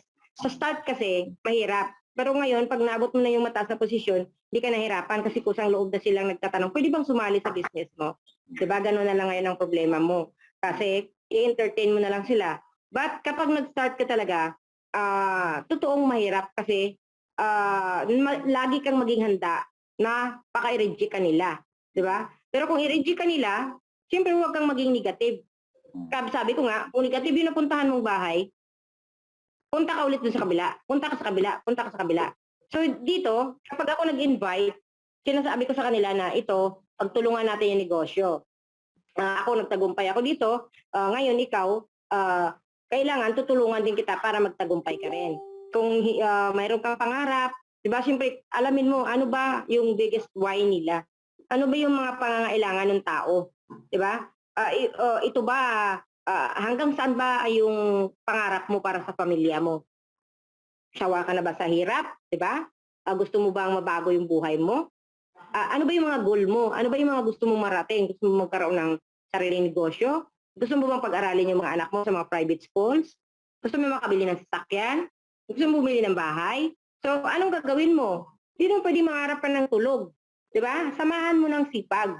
Kaya kailangan, lahat ng pangarap mo, hindi lang doon sa tinatawag natin na nangangarap ka ng gising. Di ba? Na para kang nakatulala lang sa hangin. So, kailangan kapag nangangarap ka, samahan mo talaga ng hard work. Di ba? Oo, nandoon ang problema. Hindi talaga nawawala yan. Kahit may pera ka na nga, may problema pa rin. Di ba? Ibang problema na naman ang dadating. Di ba? Pero, mag-stick ka lang doon sa, kapag nag-i-invite ka, makita ng tao yung sinseridad, at saka yung promise mo sa kanila, na tutulungan mo sila. Sa paanong paraan? Tutulungan mo sila na magkaroon din sila ng mga invite. Di ba? So, hindi sila marunong mag-invite. So, hindi sila marunong mag-explain. Kung ikaw ang nag-invite, see to it na aaralin mo yung negosyo para matuto ka. Kahit yung sulat-sulat lang, one-on-one. Doon ako nag-start. One-on-one. So, mas maganda pa nga yung one-on-one eh. Kaharap mo yung tao, siya lang talaga yung kausap mo. So, mas naiintindihan yan. Makakapagtanong siya, hindi siya nahiya. Pero kung maramihan meeting, minsan, wala yan. Hindi yan nahiya yung tao magtanong. Kasi iniisip niya baka, pahiya ako sa mga sinabi ko, ganyan-ganyan. Pero nung nag-start ako sa one-on-one, sulat-sulat sa papel, di ba? At saka kay Sir Peter Jacobson, gustong-gusto niya po yung nagpipresent na nagsusulat sa papel. Sa totoo lang. Kapag na-meet niya si Sir Jacob Peterson, siya Sir Peter Jacobson, siya po yung pinagsabihan si Sir Ronnie na, Ronnie, mas maganda mag-present na nagsusulat ka talaga. Di ba? So, ako doon nag-start ako noon kasi hindi ako techie sa cellphone. Hindi ako marunong mag-dot-dot-dot-dot. Hindi ako marunong mag-encode. Hindi ako marunong kung anong gagawin ko doon. Pasalamat na rin ako sa Panginoon kasi yung mga anak ko may alam sa cellphone. So nagpaturo ako doon sa marunong na isang kumpare ko. Pinaturuan ko yung anak ko. Tapos tinuruan ako ng anak ko. So kasi sabi ko nga sa inyo kanina na kapag kayo ay nagninegosyo, kailangan nyo pong aralin ng inyong negosyo. Dito kasi kay Crowd One, continuous po yung ating knowledge dapat. Nandiyan po si Mindo. Tapos nandiyan yung mga uplines. Hindi sabi mo, ay alam ko na yan. Sawaan ako makinig ng webinar. Kasi paulit-ulit naman. Di ba? Pero hindi mo alam, may mga bago yan. Kasi si Crowd One, every month may bago na sinasabi. May bago na naman. So kung hindi ka nakapakinig ng 2 months, masyado ka ng late.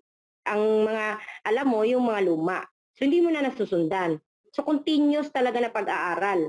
Kailangan nyo talagang mag-aral hanggang sa ma-master nyo po ito. At wala pong kasi marami po tayong kailangan aralin. Nandiyan po yung products. Sa ulado mo ba yung products? So kapag nag-present ka, kailangan sa ulado mo na yung products. Paano mo explain yan? Paano gagawin yan? So yung mga Mindo natin, paano ba gagamitin? So paano mo gagamitin yung life trends? Paano mo gagamitin yung Planet IX? Paano mo gagamitin yung mixer? Di ba? So, kailangan, kahit na mahirap, pagsasabi natin na matuto. Kasi kapag nag-invite tayo, tapos tinanong tayo, ang sagot natin, hindi natin alam. Ay, malamang sa malamang, hindi sasali yan. Kasi wala kang maituro na maayos. Kaya kailangan, alamin mo munang mabuti, para naman maipasa mo rin yung kaalaman mo. Kung hindi mo alam, itanong ko sa nakakaalam. Ganun po yun. So ako, simple lang.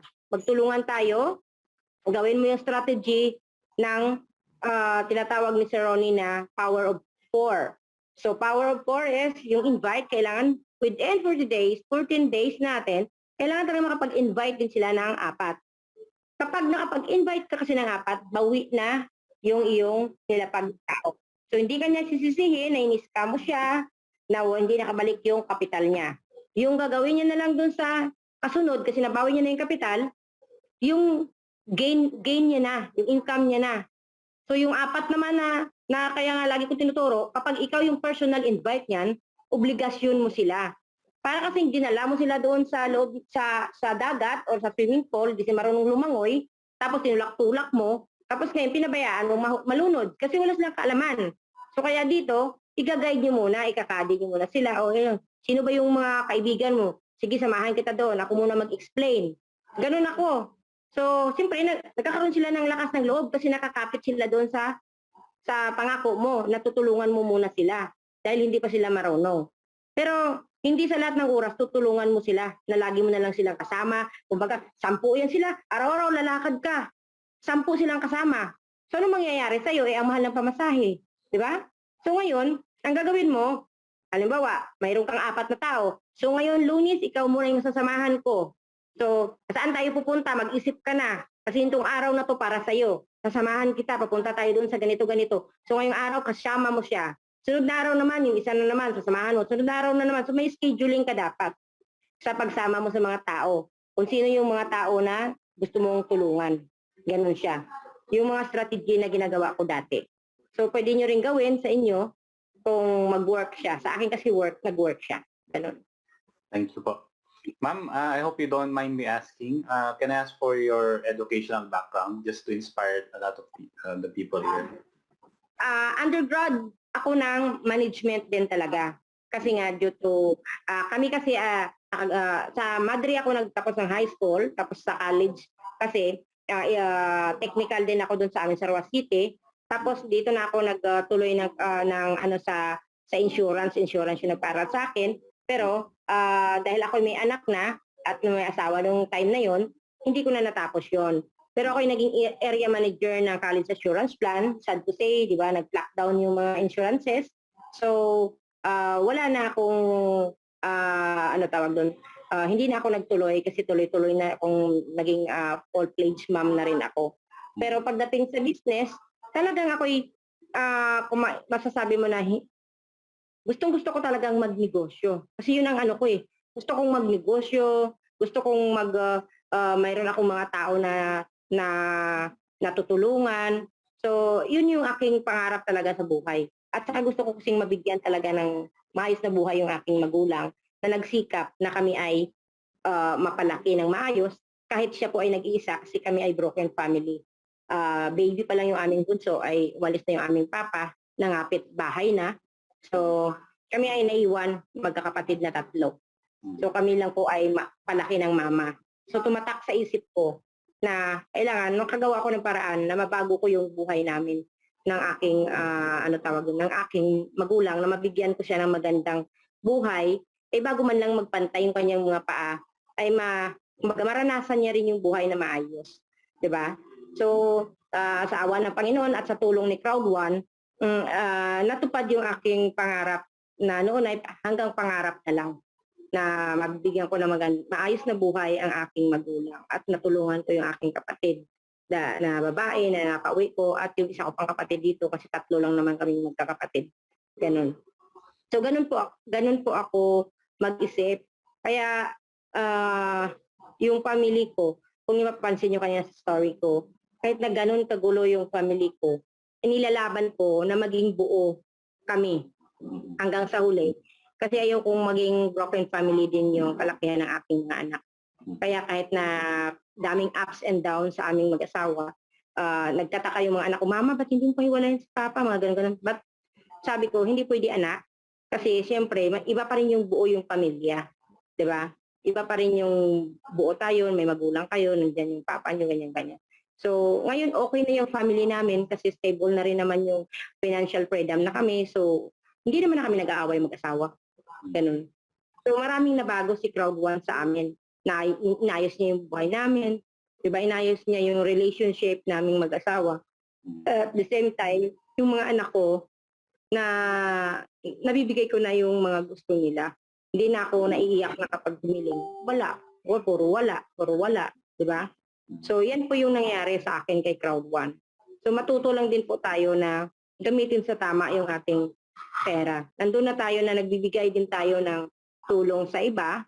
Pero to the extent na kapag alam mo na yung pera mo ay may paggagamitan ka na at ito'y nakalaan na sa family, siyempre para na sa family. Huwag naman yung, siyempre, tudupasa tayo, baka naman mag-back to zero ulit tayo. Masayang lahat yung pinaghirapan natin. Kasi siyempre, magpapaaral pa ako, malayo pa yung lalakbayin. Ganun po yun.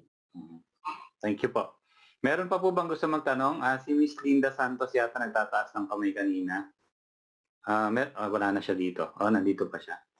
Miss Linda Santos, gusto niyo ba magtanong? Or anybody else na gusto ba magtanong? Or are we satisfied na sa mga naikwento sa atin ni Ma'am Arlene? Satisfied na po, sir. Wow. Sige po. Yes, ma'am. Yan po, no? Maraming salamat. Taga saan si ma'am? Si Ma'am Linda Santos. Taga saan po si Ma'am Linda? Andito po ako sa Malaysia. Wow, Malaysia. Ay, yung unang nagtanong kanina, taga saan yun? Yung si Sir Jeric ba yun? Si Sir Ed Ting. Oo. Sa Mandaluyong po.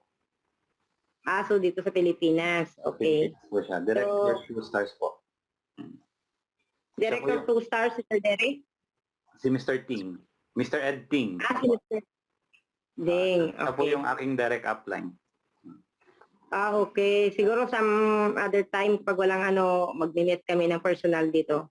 Apo. Kasi nag-invite din ako ng mga tao na makaka-inspire din sa mga meetings. Saan nga po pala kayo, Ma'am Arlene? Sir Paul, mayroon po ba kayong YouTube channel? Meron po. Meron po. Ipasa niyo sa akin mamaya sa Messenger kasi kapag maayos yung mga presentation, sinusundan ko. Tapos, sinisend ko rin sa mga iba pa naming mga downline. At least, matulungan din po yung dumami din po yung inyong mga subscribers. Diba? Para at least lahat po tayo ng mga Pilipino ay magtulungan lang po. Ganun po. And then, paki-advertise na rin ang aming ambulance, which is Princess Ambulance. Kung may mga kamag-anak tayo dito na kailangan ng ambulance, Princess Ambulance po. Nasaan po kayo? Isa po siya sa Star. Ang Nasaan po office kayo? ng ambulance, sa ngayon po, nasa Cavite po ako. Okay. Pero yung aming office ay dalawa sa Manila at saka dito sa Cavite po. Bacoor and Caloocan. Okay po. Sige po. Makakaasa po kayo. Maraming salamat po, Coach Arlene, for spending your time with us, your precious time with us, no? Yes, sir. Kala ko po, hindi nyo na napansin yung message ko before kaya medyo natagalan yung response nyo. Ay, po, kasi po, nagulat nga ako nung nag-check, bihirap po kasi ako nag-check nung mga nag-message. So, sabi ko ganun, meron palang message dito. So, isa pag nag-ano na ako, lagi na ako nagpipindot doon, sabay-sabay ko na nag-open ng message. Pero pagka nakaligtaan ko naman, hindi ko naman na-open kasi hindi nag-a-appear agad sa aking messenger. Minsan naglo-loaded, gano'n, napupunta sa spam or something, gano'n. Anyway, maraming salamat po sa inyong oras at maraming salamat po sa inspirasyon na binigay niyo po sa aming participants ngayon. No? We have 89 at the moment na nag-stay. No? Maraming salamat din po sa lahat po na nag-stay. No? Huwag po muna kayong malis because we have another speaker na mag-share din po niya ng kanyang wisdom.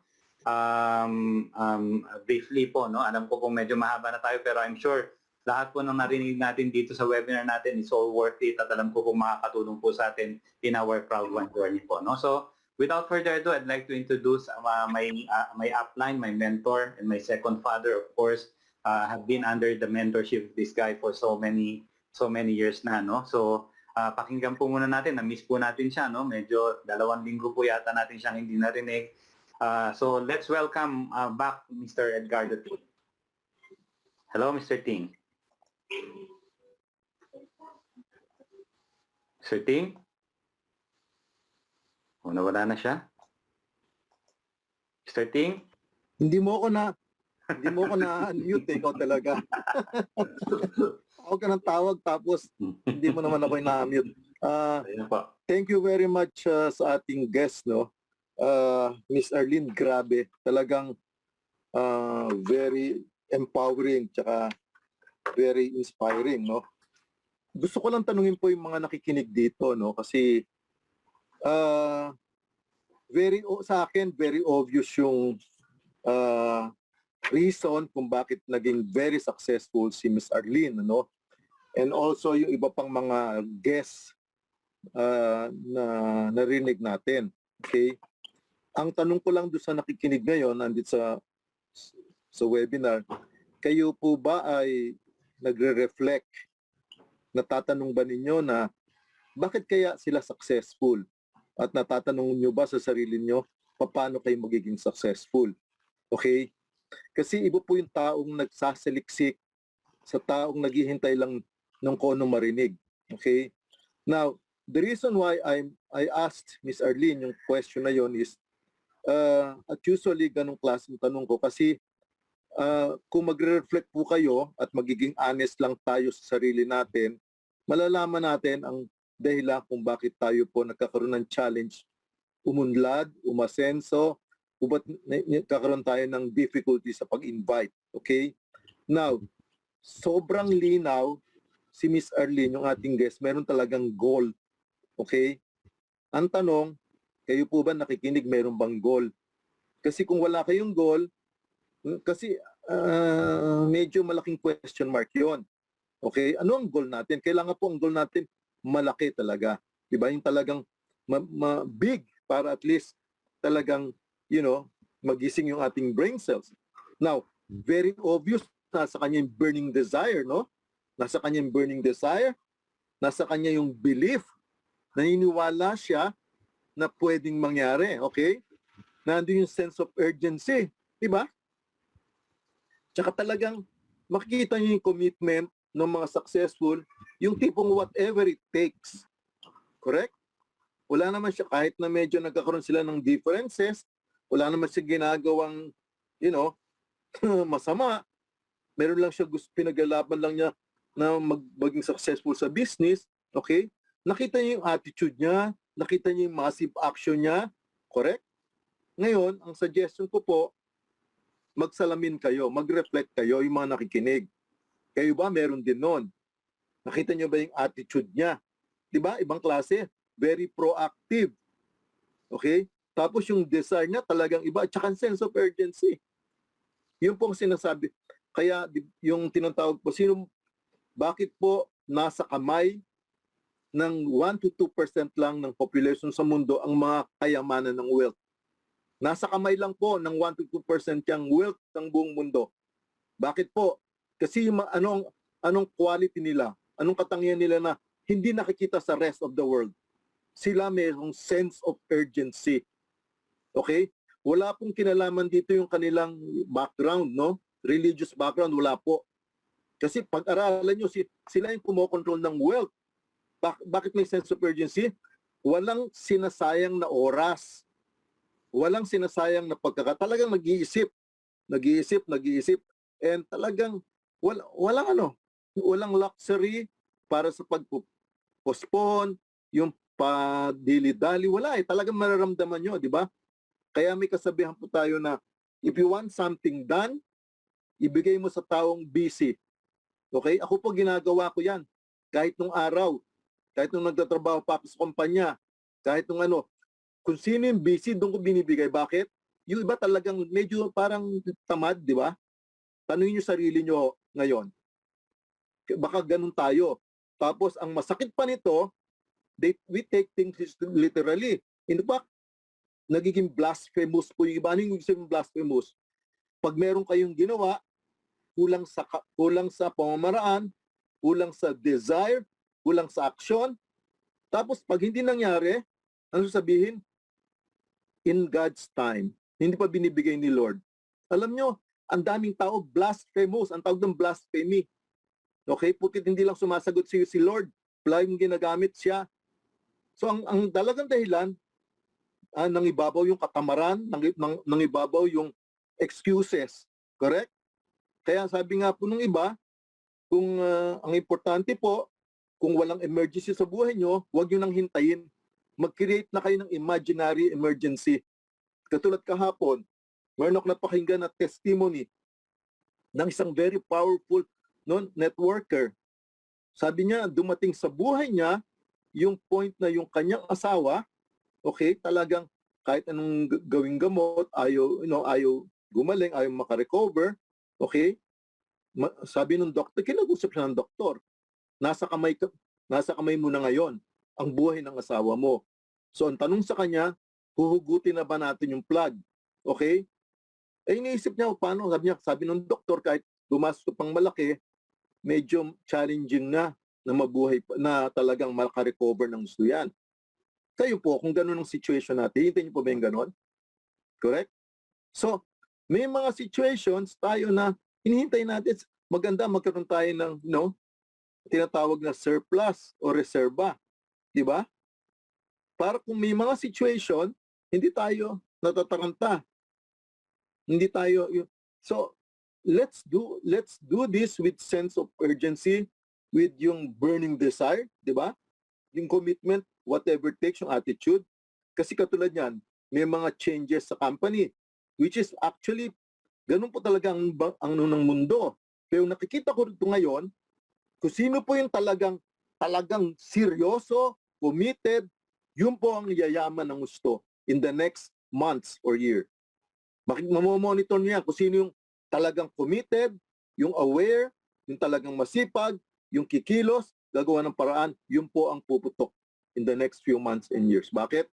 Ganun po ang buhay sa mundo ngayon. Katulad dito, nakita nyo, may mga talagang, hindi nyo na, objectively speaking, hindi na natin maasahan yung mga nasa gobyerno. I mean, di ba? Asahan nyo, kailan babalik ang normalcy? Hindi na po, I'm sorry, hindi po ako bearer ng bad news. Kasi ang nangyayari po sa mundo, kung hindi kayo aware, may kanya-kanyang manipulation na nangyayari, di po ba? Marami pong yumayaman sa pandemic na to, in case hindi nyo alam. Ang nakakatakot nito, yung mga inosente na naghihintay, okay, hindi ho babalik. Kaya ang importante, makaisip na tayong pamamaraan ngayon na maging ahead tayo ng panahon. Tayong reserva. Di ba? Kasi hindi po hindi nakakatuwa yung nangyari. Nakita ko dun sa pag-browse ko, yung isang mayor, di ba? Pinadalang kagad ng parang letter to explain, blah, blah, blah, blah, blah. But anong ginawa niya nung niya? Na-release na, ang nag-release pa, mataas ang posisyon. Only to find out later, mali pa lang pinadala ng letter, ibang mayor pala yon. Tapos siguro may mga, nakikita nyo ba? How can you trust people na ganon? Di ba? Ganon po nangyayari. Ngayon, kung tayo, hindi tayo mag-iisip na yung buhay natin, talagang natin, okay? Ang opportunity po ngayon napakaganda. Ngayong lockdown, ba't hindi natin gamitin ang oras natin, ang pagkakataon natin para maging productive? Correct? Parang ang ganda nga. Sa totoo lang, ang ganda nga ng pagkakataon ngayon kahit pandemic eh. Imbis na mag-isip tayo ng kono, kaya actually hindi na maisip ang ginagawa eh. Puro pangamba. Mag-focus po tayo on something. Reach out to many people, reach out to them, okay? Sponsors, invite, etc. Pwede po tayong umasenso, umunlad, yumaman kahit pandemic.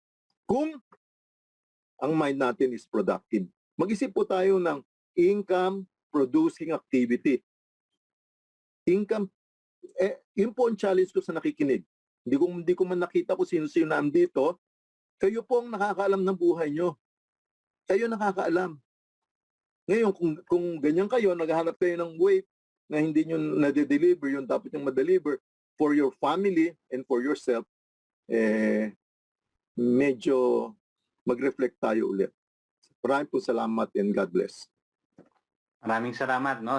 Short but very powerful message, no? Tama po, no? We have a really great opportunity this time, no, with Crowd One to make a really breakthrough change in our life right now, no? Narinig po natin yung napaka-inspiring na testimony ni Ma'am Arlene, no? Alam na po natin ngayon what it takes to get to that level that she is right now. Yung mga hard work na kailangan po, yung sinabi po ni Mr. Ting, yung sense of urgency natin, no? Yung success po kasi natin, ang difference po natin between someone who is not, the difference po ng someone that is not successful and someone who is successful, kung paano po natin ginagamit yung oras natin, no? Kasi everybody of us have equal hours, equal time. 24 hours a day po tayo pare-pareho. Yung mga oras po na natutulog po tayo, wala na po tayong magagawa doon. Pero ang difference po ng successful people and unsuccessful people is the way we use our time when we are awake, no? Paggising po tayo. productive ka ba o non-productive ka o mas pinipili mong gamitin yung oras mo doon sa mga bagay po na hindi nakakatulong upang umunlad at umangat po yung buhay natin, no?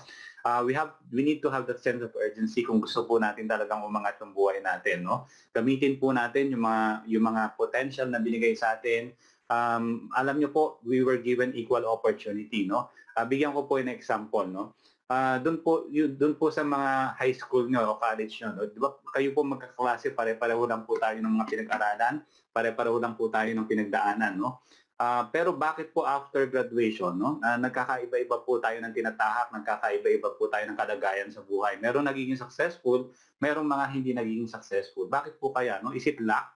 Swerte po ba yung pinagbabasihan natin kung bakit yung iba nag-successful? Sa tingin ko po hindi, no?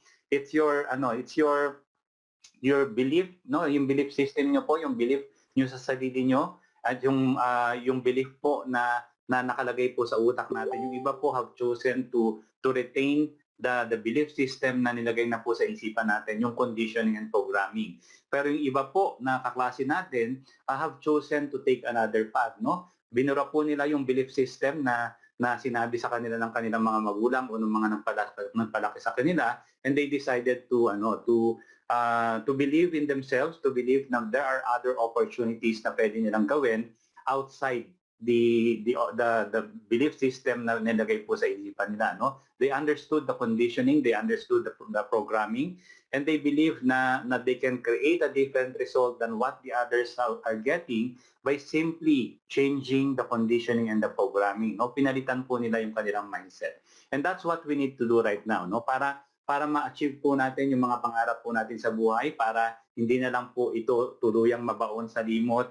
Kailangan po nating palitan yung mindset natin. We need to start believing in ourselves. We need to start believing in our dreams, no? Na kaya pa nating matupad yung mga pangarap. Whether maliit yan o malaki yan, kaya po nating matupad yan. Basta lang po, i-focus natin yung energy natin to some activities that would help us really achieve those dreams of ours, no? Hindi po do sa mga bagay na hindi po makakatulong, no? Like yung mga non-productive things like watching TV, watching Netflix, no? For hours, no? It's not bad to watch TV occasionally, konting oras, konting libangan. Pero if you are spending a lot of time in those kind of activities, then you're doing something wrong, no? Hindi po makakatulong yan in order for us para magbigay po ng breakthrough change sa buhay natin. Okay?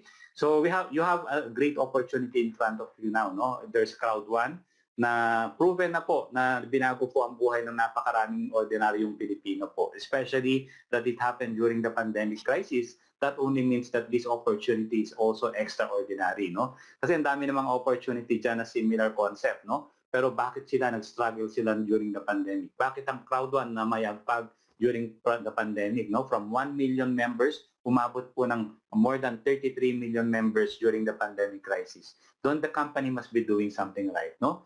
And the fact that we have Miss Arlene Paderes, tapos yung mga Pilipino pa na nag-excel dito sa opportunity na to, like Mr. P.D. Lord, sina Mr. Ronnie Barrientos, si Janet Torres, sino pa. Ang dami po nating mga examples, no? Yan po ang mga patunay na itong opportunity po can be that we can all become successful in this opportunity equally, no? Kailangan lang talagang seryosohin lang po natin. Okay? So maraming salamat po and magandang buhay po sa inyo lahat. I don't know if Riami is still here. Do you want to say something to end? Ako lang po ay nagpapasalamat ng sobra-sobra kay Ma'am Arlene kasi sobra niyo po kaming na-inspire at sana marating din namin yung makatulong kami sa tao. Kinikilabutan pa ho ako hanggang ngayon. Sinasariwa ko pa sa akin yung lahat ng sinabi niyo. At sana lahat ng tao dito, kung narinig niyo yung sinabi ni Ma'am Arlene, nasa sa atin po lahat binigay na po sa atin. So nasa sa atin to. Kung kinaya ni Ma'am Arlene, yun lang sabihin niya na 1.2 million a week. Wow. Tapos ngayon nakakatulong na siya sa ibang tao. Yan ho ang pangarap ko din sa buhay ko. Maraming pong salamat Sir Eden sa araw-araw niyo na pagbe-breakthrough sa amin. Yun lang po. Yan po, no? If some people is saying money cannot buy happiness, I'm telling you, money can buy happiness, poverty cannot buy anything at all, no? So gamit as long as you know the purpose of earning the money, no? Alam niyo po kung saan pupunta yung perang paghihirapan natin. There's nothing wrong about making a lot of money, no? Hindi naman na po natin sinasambayan, no? We are just using it to be able to serve our real purpose in this world, no? Which is to raise the life of other people, no? Yung mankind po na tinatawag. So maraming salamat po and magandang umaga po muli sa inyo na magandang tanghali na, no? Magandang gabi dyan sa Pilipinas. We'll be back again tomorrow. Gagawin po natin to araw-araw hanggat hindi po maraming tao ang nagigising natin at maraming pangarap po ang nagigising din natin at natutupad. Okay, maraming salamat po. Stay safe and God bless po. Enjoy the lockdown po dyan sa Pilipinas, no? Take it as an opportunity to take Cloud One seriously po. Maraming salamat.